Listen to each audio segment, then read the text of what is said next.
Rescuers found my tent on the third day after I disappeared in the Appalachian backwoods.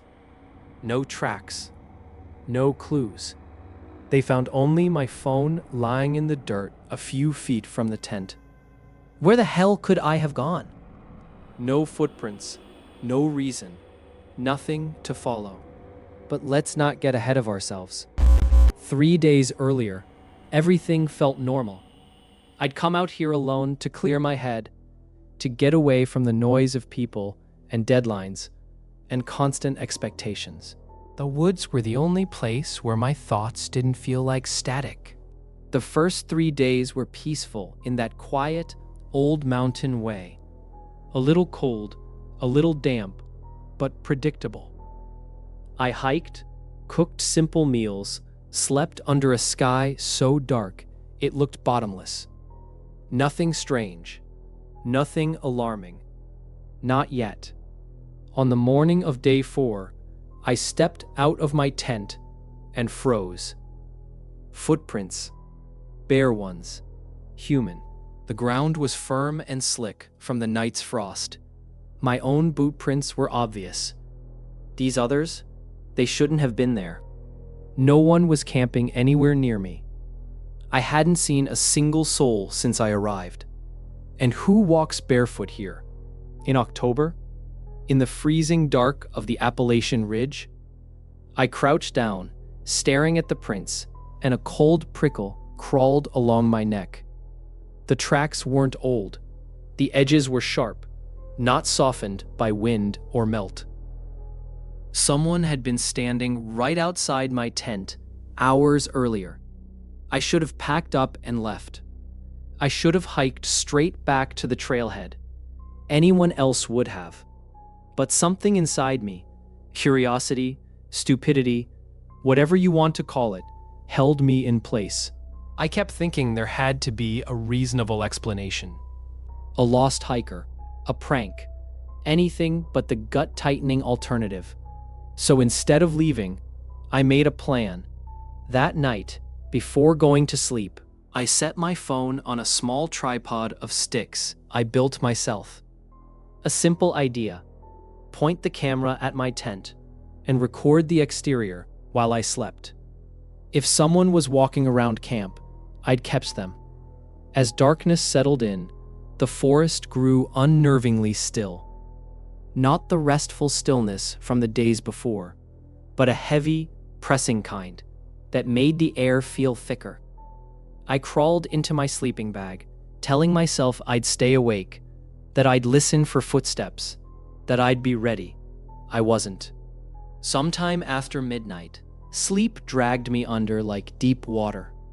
I don't remember the moment I drifted off, just the distant, uneasy feeling that I shouldn't be sleeping at all. When I woke at dawn, everything looked eerily familiar. Except for one thing. The footprints had returned. More of them this time, closer, some stopping inches from the tent door. My hands trembled as I grabbed the phone from its makeshift stand. The battery was nearly drained. But the recording was there. A long video, beginning at midnight, ending abruptly at 3:17 a.m.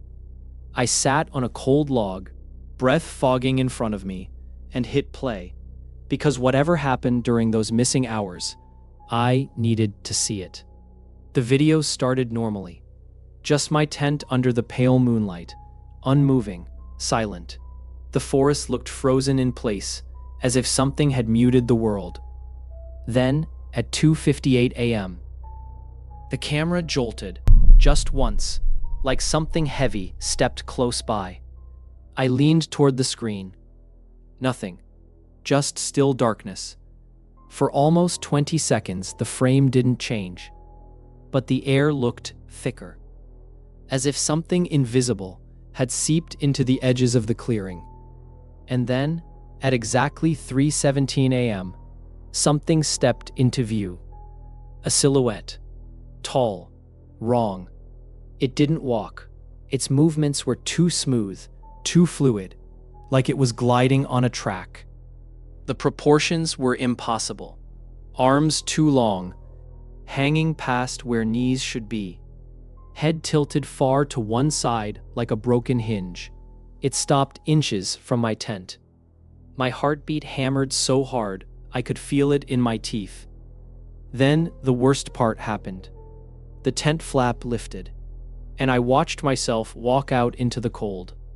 I wasn't stumbling or dazed. I didn't look disoriented. I walked straight toward the silhouette with purpose, like I was answering a call only I could hear. My mouth moved. I whispered something to it. Fast, urgent. But the mic picked up nothing but static, thick, warping, like the forest itself was humming. The silhouette leaned toward me, its head lowered to my ear. The camera crackled. The frame bent sideways. A white flash tore across the screen. Video over. Battery dead. Corrupted. No answers. I replayed it 3 times, each time feeling more sick. I didn't remember leaving the tent. I didn't remember anything after midnight. And seeing myself walk willingly into the dark, it almost made me pack up and run. Almost. But something heavier than fear kept me there. A need to understand, to know what had whispered to me. So I stayed. I rebuilt the stick tripod, checked the battery, tightened every knot on the guy lines. I sat by the faint glow of the fire, knife in hand, though I knew it wouldn't matter. By midnight, my nerves were stretched tight. I forced myself awake. I waited for about an hour. Then, my eyelids grew heavy. My thoughts slowed. My body sagged forward like something warm was pulling me down.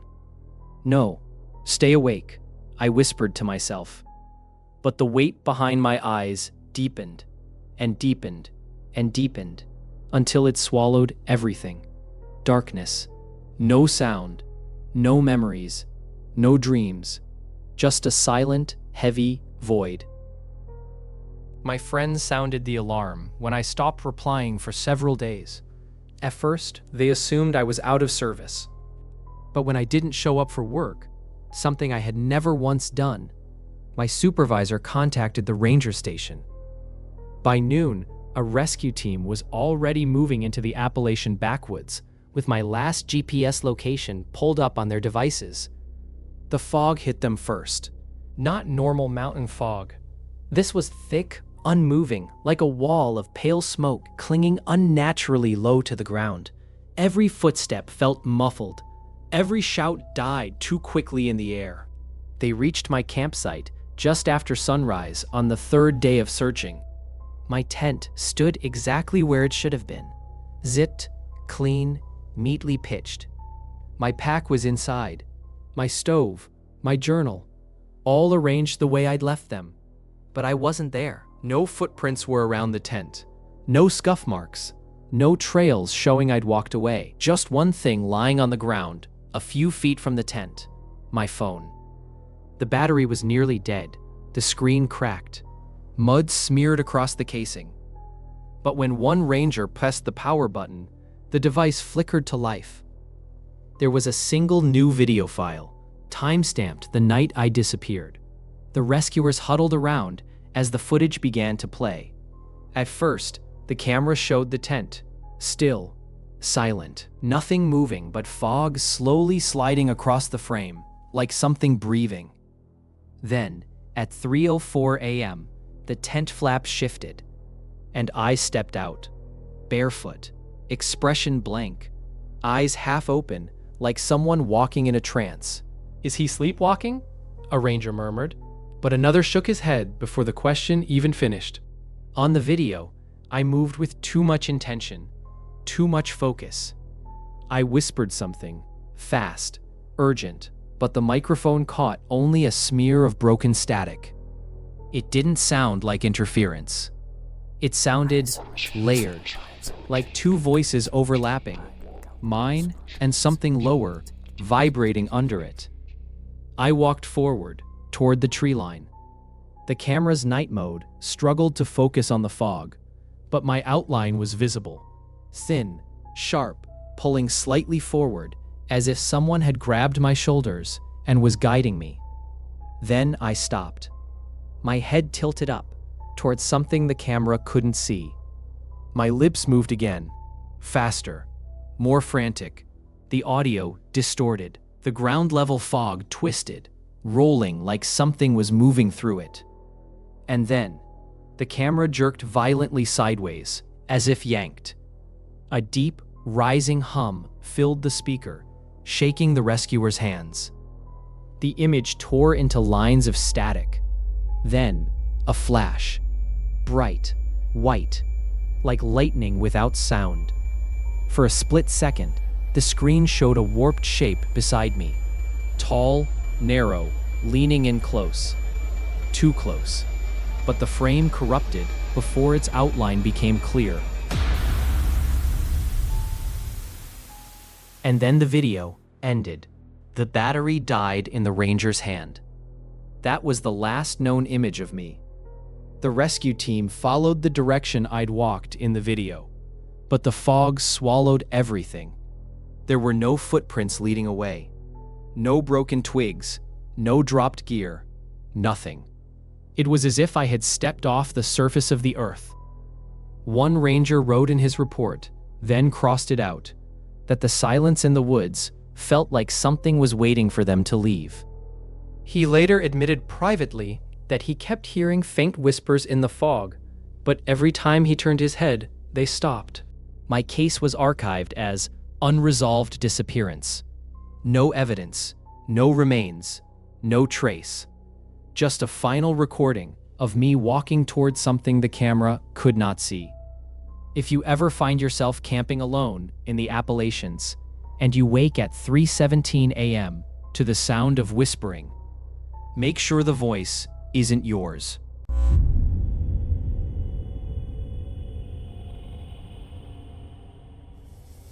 If I had known what the forest would show me on the third night, I wouldn't have unzipped the tent. I wouldn't have followed the voices. And I definitely wouldn't have walked toward that moss-covered lean-to that seemed to appear out of nowhere. But I didn't know. I thought I was just going on a peaceful solo hike in the Appalachians. The first 2 days were perfect. The air was sharp and clean, the trail empty, the mountains stretching in soft green waves. I pitched my tent near a clearing and felt like the only human within miles. The forest felt calm, almost welcoming. I didn't realize how quickly a welcoming forest can change its mind. On the second night, right after dusk, the usual sounds began to thin out. Not gradually, more like someone was turning the wilderness off in sections. First the insects, then the birds, then even the distant creek sounded muted, swallowed by a pressure that made the air feel too dense to breathe. It made the hairs on my arms lift, though I couldn't explain why. I tried to ignore it and fell asleep sometime past midnight. But I woke up with my heart already racing, as if I'd been pulled out of a dream I couldn't remember. For a moment, everything was silent. Then I heard them. Voices. Not whispers, not wind. Voices, soft, low, like a conversation held just out of sight. 2, maybe 3, calm, steady, as if whoever was out there didn't care if I heard them or didn't notice me at all. Except I hadn't seen another person for 2 full days. No hikers, no camps, no distant lanterns at night. I unzipped the tent slowly, holding my breath like it would help. Cold air spilled in. I raised my flashlight, hesitated, then switched it on. The voices stopped instantly. Not faded, stopped. As if the speakers heard the click of the flashlight through the trees. As if they were waiting for that sound. I swept the beam across the forest. Nothing moved. No branches rustled. No shadows shifted. It was like the woods themselves pretended they had never made a sound. I stood there forever, listening for anything. Nothing came. Eventually, I crawled back inside, but sleep felt like a dangerous idea. I drifted in and out until the sky began to lighten. In the morning, the memory felt unreal, like something half-dreamt, but dread stayed lodged under my ribs. I needed to check. Anything that close, voices that clear, should have left tracks. I walked in the direction where I thought the sounds had come from. The forest looked normal in daylight, which somehow made everything worse. And then, about 20 or 30 meters from my tent, I saw it. A lean-to, an old stick shelter pressed against a fallen trunk, its branches woven so tightly they formed a kind of ribcage. Moss covered nearly everything, dripping in long green strands like wet hair. I had walked this exact stretch yesterday. I would swear it hadn't been here. Then I saw the prints around it. Not boot marks, not paws. Bare feet, kind of, but stretched, the front too long, the toe marks cutting deeper than the rest. And the spacing between steps was wrong, as if something had tried to imitate walking and hadn't quite figured it out. A cold shiver ran from my neck to my hands. Someone had been near my tent last night. Someone had returned to this shelter, or maybe they had watched me from it. I should have left immediately, packed and gone. But instead, I found myself stepping closer, studying the prints, the moss, the dark entrance of the lean-to, as if the forest dared me to look deeper. I told myself I'd stay one more day. I'd find out who lived here, or what. And as I stood in front of the lean-to, the woods felt unnaturally still, like the whole forest was waiting for my decision, holding its breath behind every tree. I spent the whole day near the shelter, moving just enough to avoid stiffening up, but never far enough to lose sight of it. Every few hours, I circled the area again, looking for new footprints, for any sign someone had returned. Nothing changed. No voices, no movements. Not even animals ventured close. Squirrels skirted the clearing in wide arcs. Birds dipped down and then veered off sharply, as if repelled by something invisible. The longer I watched, the more I felt that the emptiness around the lean-to wasn't natural. It was deliberate. By sunset, the air turned thick again, heavy with the same pressure I'd felt the night before. The forest dimmed early, as though the shadows weren't waiting for night, but choosing it. I knew I wouldn't sleep if I didn't set up some kind of watch. So I went back to my camp, unfolded my small tripod, and placed my phone on it. I aimed the camera directly at the lean-to, adjusting it until the frame caught the dark entrance and part of the clearing. I covered it with branches, just enough to hide the shine of the lens. Walking away felt like turning my back on something that could follow. I kept looking over my shoulder until I reached the tent. By then, the woods were almost too quiet again. The silence seemed to pulse, like it had a rhythm of its own. I lay in my sleeping bag, fully dressed, flashlight in hand. I told myself the voices wouldn't return, that last night had been some strange coincidence of wind and imagination. And for a while, it seemed like I might be right. Then I woke. It wasn't sudden. It was as if my brain rose to the surface before my body did. My eyes opened into perfect darkness, and I knew instantly why I was awake. Something had made a sound. Not a voice, not footsteps. Something softer. A whisper. Not far, not at the edge of the clearing this time. Close. I grabbed my flashlight and turned it on inside the tent. The whispering stopped so abruptly, it felt like the air snapped. I didn't breathe for several seconds. Then I forced myself to unzip the tent and step out. Cold air slid over my face. My light cut through the trees in thin, shaking lines.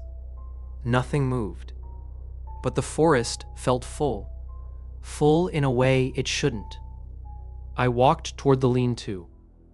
The ground looked disturbed in the faint beam, the soil slightly dented in fresh impressions. New prints. Whatever had stood here earlier had come back. Recently, maybe minutes ago. The marks were deeper, more defined, as if whoever made them pressed harder this time, or stood still for a very long time. My pulse hammered as I crouched beside my hidden phone. As soon as my fingers touched it, pain shot up my arm. The phone was hot, burning hot. I dropped it instinctively, cursing. The edges looked warped, as if the plastic had softened and rehardened. The forest around me didn't move, didn't breathe, didn't acknowledge anything, just watched. After a minute, when the phone had cooled, I turned it on.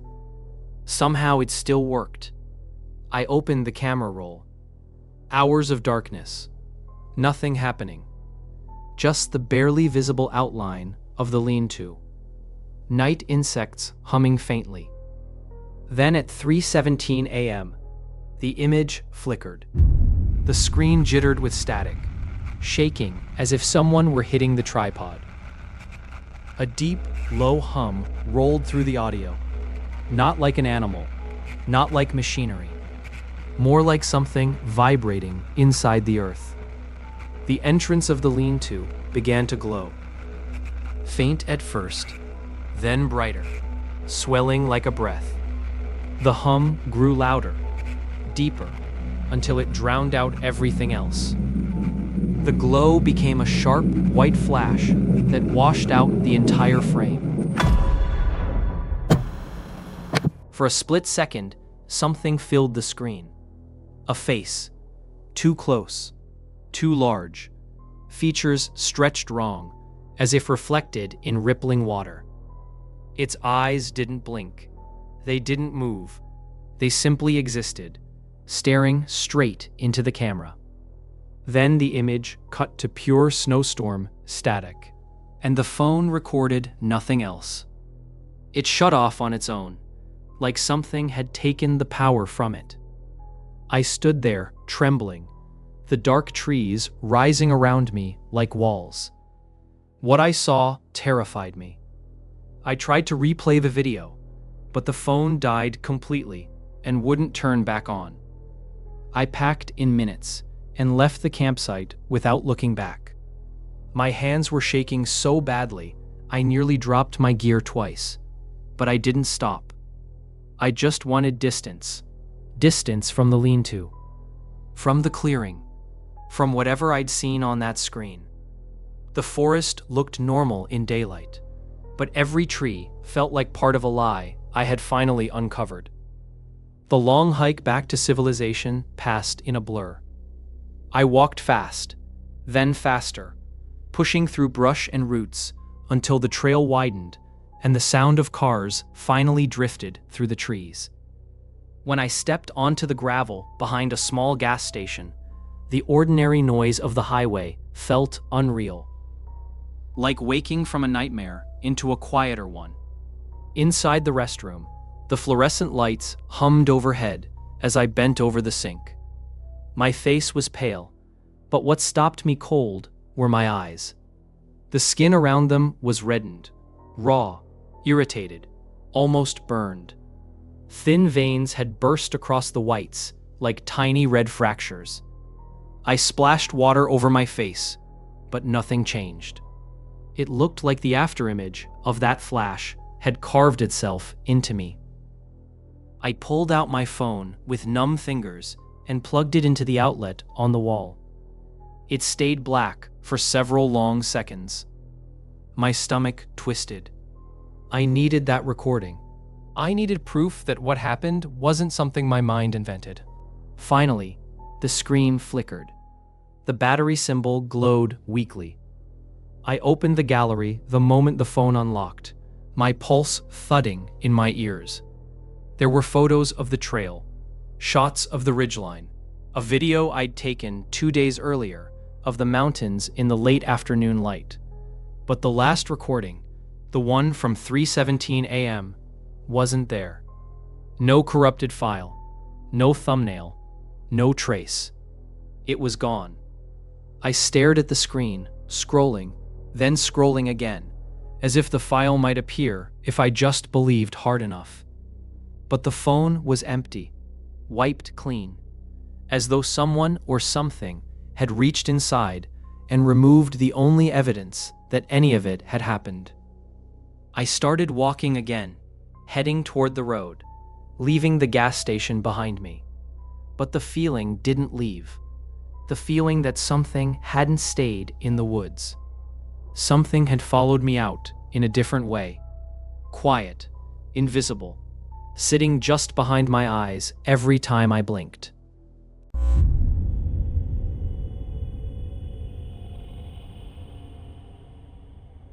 If I had known that the third morning of that trip would end with me running through the Appalachian woods like a man chased by his own shadow, I would have turned back on day one.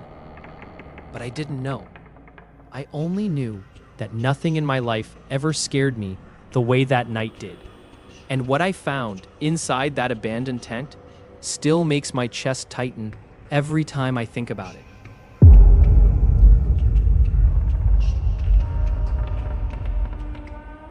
I've been obsessed with solo hiking for years. Not the Instagram kind. No staged photos. No forced epiphanies. No finding myself. For me, it's the quiet. The rhythm. The sense that the world finally stops talking over you. The Appalachians were perfect for that. Miles of trail, dense forest, and no one asking why you prefer silence over conversation. The first 2 days were exactly what I wanted. Steady elevation, predictable weather, dry ground under my boots. Nothing unusual, nothing threatening, nothing that hinted at how violently everything would shift on day 3. That morning, the air felt heavier, like the woods were bracing for rain, though the sky was clean. I followed the trail until noon, then veered a little off route in search of a better spot for lunch. That's when I saw it. A tent. A fully pitched, clean, perfectly intact tent standing alone in a small clearing. No gear outside. No footprints. No signs of struggle or scavengers. Just a tent, positioned with the kind of precision only someone experienced would bother with. I called out once, twice. Nothing. I waited, listening, expecting a rustle or a cough or even a branch snapping in response. Silence. For a second, I considered walking on, but the clearing was too ideal to pass up. Flat ground, close to water, sheltered from the wind. If the tent's owner had gone deeper into the mountains, they'd return eventually. People leave gear unattended all the time. Nothing strange about it. So I pitched my own tent about 10 meters away, built a small fire, cooked dinner, and watched the sun go down behind the ridge. The sky slowly bled into blue, then charcoal, then nothing. It felt peaceful until it didn't. Midnight came and went. My fire died down to red coals. I must have fallen asleep at some point, because the next thing I remember is waking up to a sound so faint, I wasn't sure if I dreamed it. A shuffle, a brush of fabric, then footsteps. Careful, slow, unsteady, circling my tent, as if whoever it was didn't want to be noticed. My pulse snapped awake before the rest of me did. I held my breath. The steps stopped. Then a low whisper drifted through the nylon. Soft, shaky, words I couldn't understand. My throat tightened. I grabbed my flashlight, flicked it on, and the world went silent.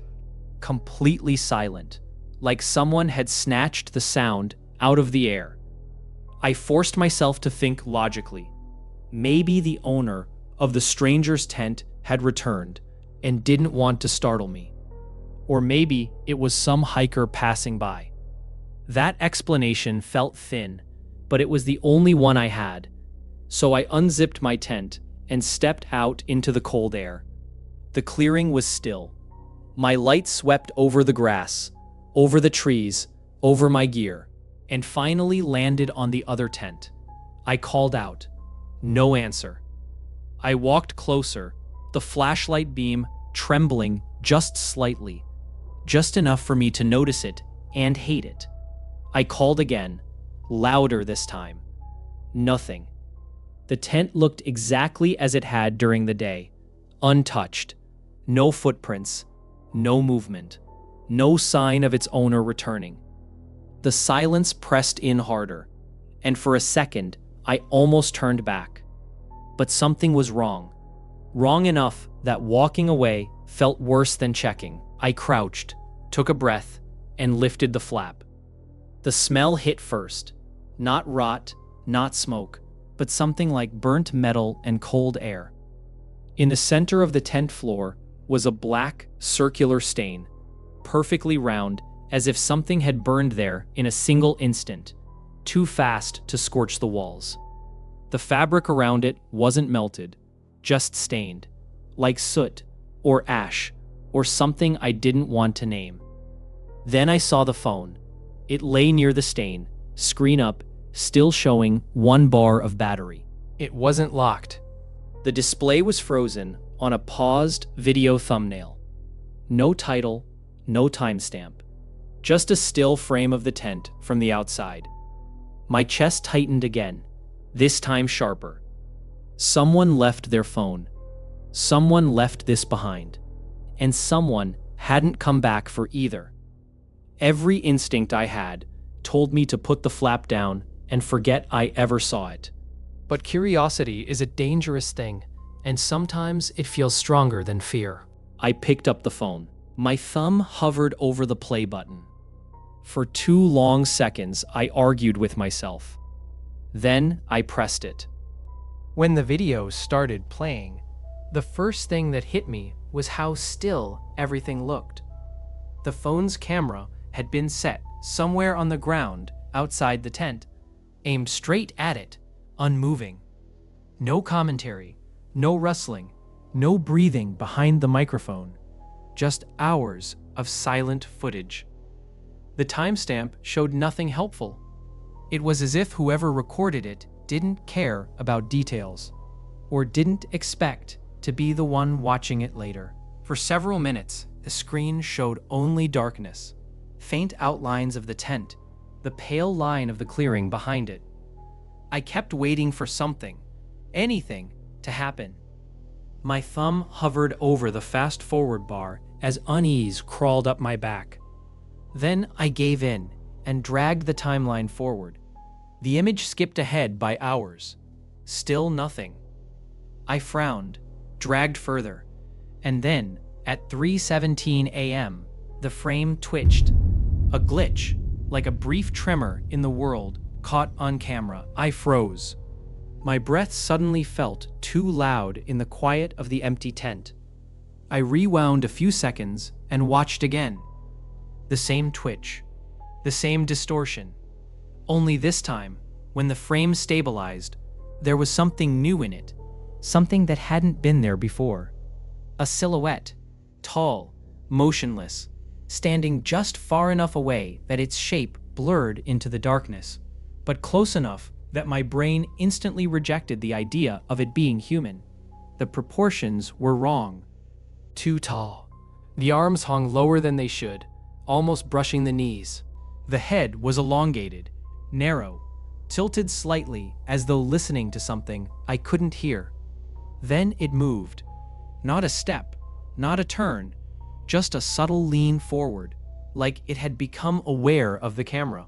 A soft sound drifted through the phone's speaker. A whisper, weak, shaky, almost identical to what I'd heard circling my tent earlier that night. My pulse hammered against my ribs as I realized the similarity wasn't a coincidence. I watched, frozen. The whispering continued, low and rhythmic, like someone repeating a phrase over and over. Then, underneath it, came a faint hum. At first, it sounded like wind pushing against a microphone, but it grew deeper, more resonant, like the ground itself was vibrating. I tightened my grip on the phone. The figure stepped forward. Its movements were wrong. Too smooth, too deliberate, as if its joints bent a little too far or in the wrong direction. The whisper sharpened. The hum grew. My breath felt trapped in my chest, as though the sound was pressing it out of me. The silhouette stopped in front of the tent, towering above it. And then the light came. A column, no, an eruption of blinding white burst out from inside the tent in the video. So bright, it washed out the entire screen.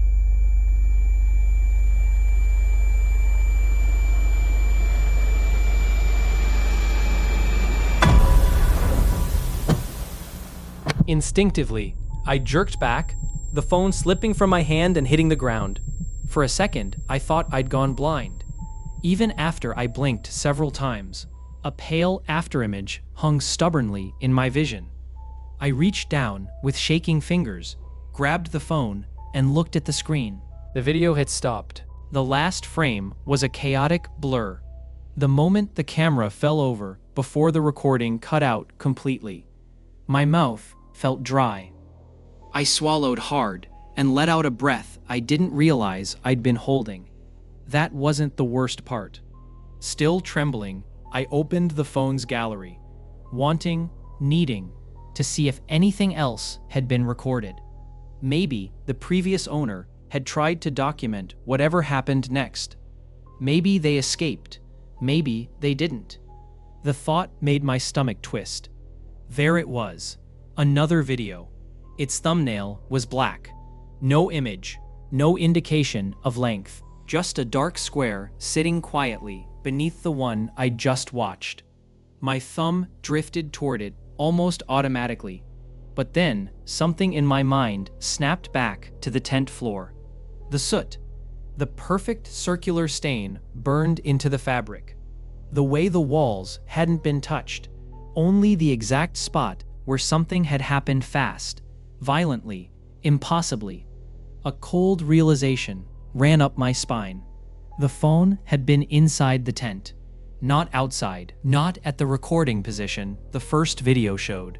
Someone, not something, had brought it back into the tent after recording. Someone had started that second video from inside, and whatever happened next created that scorched stain. My thumb froze inches above the screen. Every instinct I had screamed not to open it. Not here. Not in the same exact spot where the owner of this phone had vanished. The clearing felt suddenly smaller, as though the darkness around me had leaned closer while I wasn't looking. No, I whispered to myself, voice cracking. I locked the phone, placed it carefully back where I'd found it, right by the burn mark, then stepped out of the tent as fast and as quietly as I could. The cold air hit me like a slap, but I didn't stop. I didn't look around. I didn't listen. I just moved. I tore down my own tent in minutes, stuffed everything into my pack with hands that refused to stay steady, and forced myself back onto the trail. There was nothing I could do for whoever had camped there. Nothing I wanted to know. Nothing I was willing to risk. Whatever that second video showed, I wasn't going to be the one to find out. Let the professionals deal with it. I just needed to get out of those woods while I still could.